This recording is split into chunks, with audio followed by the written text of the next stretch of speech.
1장을 마무리하면서 사도 바울은 디모데를 향해서 나의 아들과도 같은 이라고 하는 표현을 사용합니다. 우리가 이 표현에 대해서 어느 정도 알고 있지만 지금 그 내용의 흐름상으로 볼 때 굉장히 중요한, 그리고 어쩌면 이것으로 인해서 디모데가 겪을 어려움이나 또는 오해까지도 생각하고 있는 듯 합니다. 그것은 마지막 20절에서 밝힌 대로 후메네오라고 하는, 그리고 알렉산더라고 하는 이름을 가진 이 두 사람을 사탄에게 내어주었다라고 하는 표현입니다. 이렇게 했던 이유는 가장 우선적으로 그들이 하나님을 욕되게 했다라고 하는 그 표현 때문입니다. 그래서 극단적인 선택을 할 수밖에 없었다. 이것은 사도 바울이 그렇게 했다는 겁니다. 그리고 그것으로 인한 후유증이라고 할 수 있는, 이들이 그냥 가만히 내침을 당하고만 있지 않을 것이다 라고 하는 점을 우리는 알 수 있습니다. 그 후유증으로 디모데가 어려움을 겪을 수 있고, 또 그들을 따랐던 사람들이 여러 가지 다양한 방법으로 교회를 어지럽히거나 또는 디모데를 폄훼하고자 했을 수 있다라는 점도 우리는 알 수 있습니다. 오늘 우리가 읽은 18절에서 20절의 말씀 1장을 마무리하면서 사도 바울은 우리의 믿음, 주님이 오실 때까지 이 믿음의 여정을 항해에 비유합니다. 아마도 사도 바울이 이런 그 파선의 경험, 이동하는 가장 그 수단이 말을 타고 가거나 또는 걸어가거나 배를 타고 가는 이 세 가지의 수단이 있었는데, 다른 일들, 걸어가는 것이나 또는 말을 타고 가는 일, 말을 타는 게 쉽지 않았을 겁니다.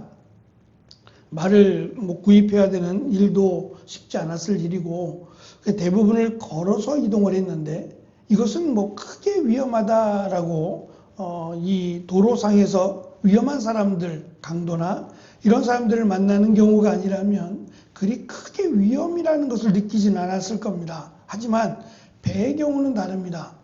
배는 파산하는 일들도 우리 사도행전을 통해서 보면 그러한 일들도 적지 않았고, 또는 이 배를 타고 가다가 위험한 일들을 적지 않게 많이들 겪어왔기 때문에 아마 적당한, 아주 적절한 비유가 되리라고 생각합니다.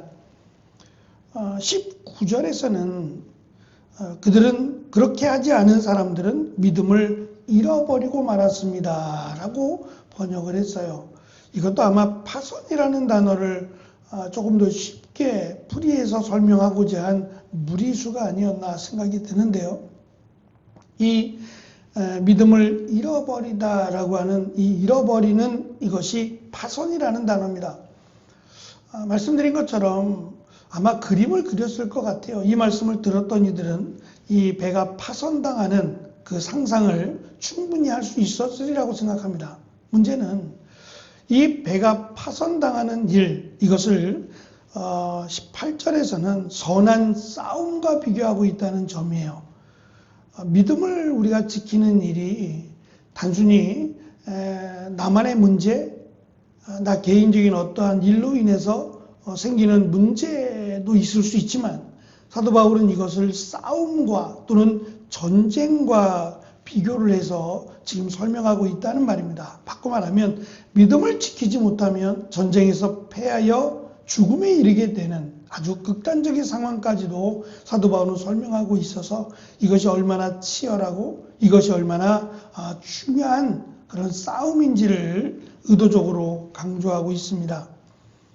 신앙은, 또는 믿음을 지키는 일은 고요한 호수 위에 산책하는 일이 아니라 마치 거친 파도를 뚫고 나아가는 항해이자 치열한 전투로 사도 바울은 설명을 하고 있습니다. 특별히 지금 사도 바울이 문제를 삼고 있는 것은 크게 두 가지입니다. 하나는 내적인 문제입니다. 내면의 문제, 나의 문제로 인한 파선입니다. 그것을 양심으로 설명을 했습니다. 역시 19절에서는 옳다고 판단되는 일이라고 풀어놨는데 양심이라고 하는 단어인데 이 양심이라고 하는 단어는 딱히 이거다라고 쉽게 규정을 할 수 없습니다. 어떠한 상황이 놓여지든지 간에 최소한의 예의를 지키는 것, 적어도 최소한의 예의를 지키려고 하는 것, 이것이 절대적이진 않습니다. 최소한입니다. 최소한의 양심을, 최소한의 어떤 기준, 예의 이런 것들을 지키는 것이라고 말할 수 있을 겁니다. 그런데 이 양심이 무너져 버렸습니다. 그래서 많은 이들이 믿음을 잃어버릴 때 거창한 이유들을 내지만 실제로는 작고 어쩌면 보잘것없어 보이는 누구에게나 있는 양심이라고 하는 것을 내려놓는 데서부터 시작되었다라고 말합니다. 마치 이 양심을 무가치한 잡동사니처럼 구석에 처박아 두는 순간 우리의 영혼의 배는 구멍이 나기 시작한다라는 걸 알 수 있어요. 말씀을 준비하면서 그런 생각이 들었습니다. 제 옆에는, 제 주변에는 목사님들이 주로 많이 계시니까 아마 그분들을 생각하면 오히려 더 답이 쉽게 나올 것 같아요. 30년, 많게는 40년을 하나님의 일을 감당했습니다. 그것도 대충이 아니라 열심히 최선을 다해서 감당을 해왔습니다. 그래서 하나님의 은혜를 주셨고 또 그것을 통해서 하나님의 살아계심과 또 이분의 사역이 옳았다라고 하는 것을 증명해 주셨습니다. 그렇다면 그 하나님의 은혜 앞에 또는 하나님의 그 선하심 앞에 감사하고 오히려 더 기뻐하고 마지막까지 내가 더 최선을 다하리라 라고 생각하는 게 기본적인 양심일 겁니다.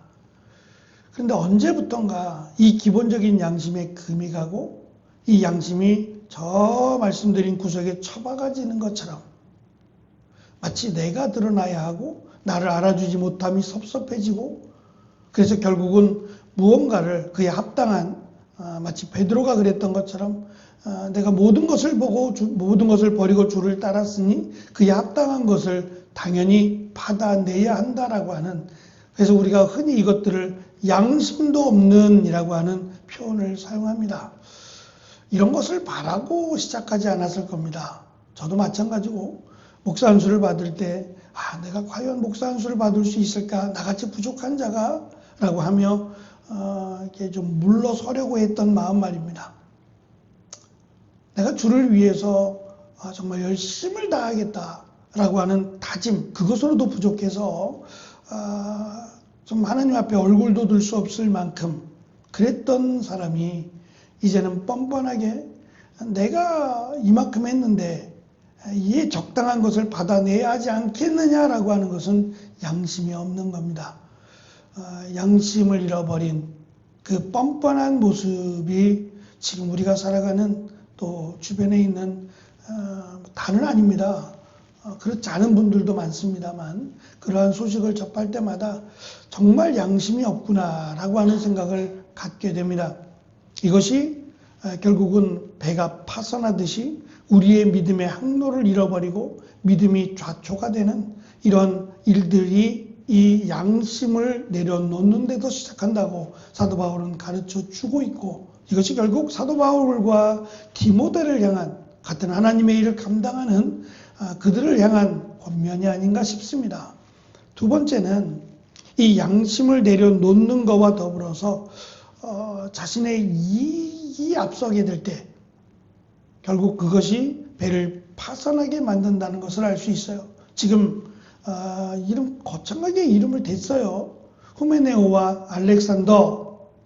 결국 이 이름은 사도 바울만 알고 있는 이름이 아니라 디모데도 알고 있고 또 에베소 교회 모든 성도들도 알고 있을 만큼 굉장히 유명한 이름이라는 건데 앞에서부터 내용을 쭉 살펴보면 그들이 이 허탄한 신화를 가르치거나 또는 끝없는 족보를 가르쳤을 가능성이 매우 높습니다. 그럼 왜 그랬느냐? 왜 이것에 그렇게 집착하고 이것을 그렇게 가르치고자 애를 썼느냐? 사도 바울이 가르치고 디모데가 가르치는 복음을 가르친다는 것은 자기를 드러낼 수 없어요. 이미 사도 바울이 힘써 가르쳤던, 그리고 디모데를 통해서 또 디모데가 가르치고 있는 이 복음에 대한 것을 가르침으로는 자신의 이름을 드러낼 수 없어요.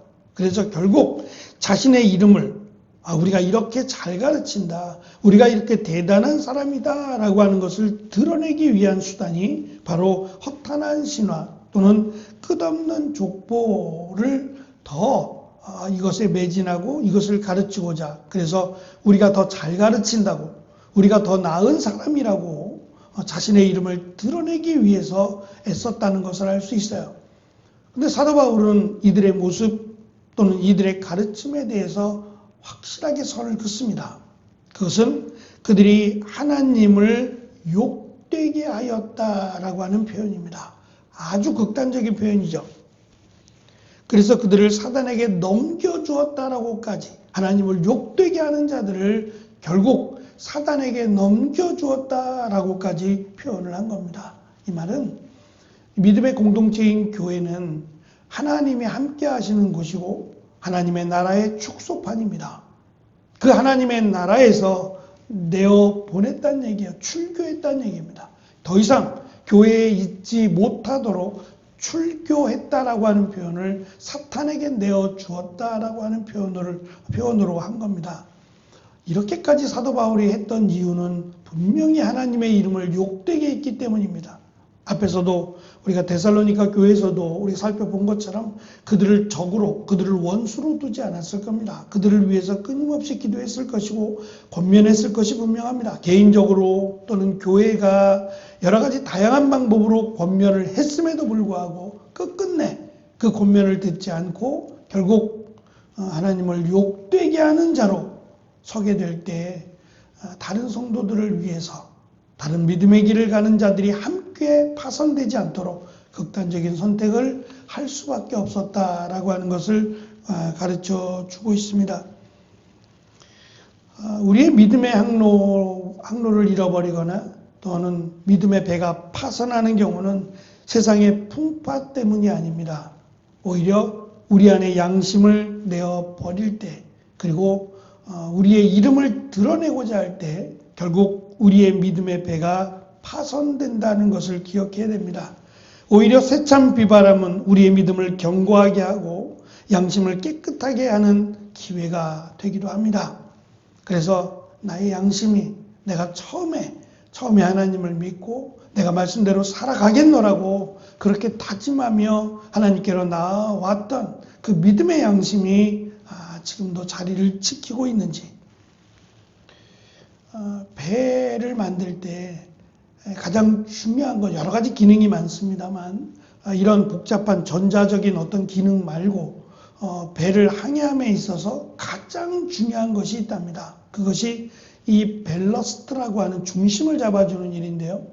이것을 위해서 배 밑에다가 그 평형수라고 부르는데 이 물을 채워두는 겁니다. 배 밑에 이 물이 일정한 그 간격으로 일정한 그 무게중심을 잡을 수 있도록 물을 채워두는 일을 해야 된다고 합니다. 이것이 채워지지 않으면 배가 뜨기도 하고 또 중심을 잃으면 배가 기울어져서 넘어지고 만다고 합니다. 또는 물을 채워두거나 아니면 용골이라고 하는 그 무게가 무거운 것을 배 밑에다가 이렇게 깔아두어서 그것이 그 배를 중심을 잡도록, 어찌 보면 잘 이해가 안 됩니다. 이 무거운 것을 배 밑에 두면 배가 가라앉지 않을까라는 생각을 갖게 되기 때문입니다. 근데 의외로 그렇지 않답니다. 배 중심을 잡는 일이 가장 중요하기 때문에 무엇보다 배가 중심을 잡고 있느냐를 가장 우선으로 살펴야 된다고 합니다. 마찬가지로 빨리 가는 게 중요한 게 아닙니다. 믿음의 항해는 빨리 가느냐가 중요한 게 아니라 제대로 가느냐가 중요합니다. 어디를 가도 무게 중심을 놓치게 되면 그 배는 파산하고 바다에 빠지게 되기 때문입니다. 그래서 오늘 사도 바울이 앞으로 일어날 후유증에 대해서 권면하고 안타까워하는 부분도 없지 않아 있지만 또 디모데에게 또 에베소 교회에게 권면하는 것은 말씀드린 두 가지입니다. 하나는 양심을 잃지 말라는 겁니다. 아주 기본적인 일일 겁니다. 어쩌면 믿음과 상관없이 우리가 세상을 살아가면서 흔히 듣는 양심도 없어? 라고 하는 이 말, 어느 정도의 선을 지키지 않았을 때 하는 말일 겁니다. 양심도 없어 저 사람은 이라고 하는 말, 이것이 결국 파산을 가지고 온다라고 하는 것과 자신의 이익이 앞서게 될 때 결국은 파선의 길을, 이것이 하나님을 욕되게 만들기까지 한다라고 하는 중요한 사실을 기억하고 이 말씀 앞에서 우리를 또 돌아보고 다시금 하나님 앞에 중심을 잡고 나아가는 귀한 하루의 삶이 되어지기를 간절히 축원합니다. 기도하겠습니다.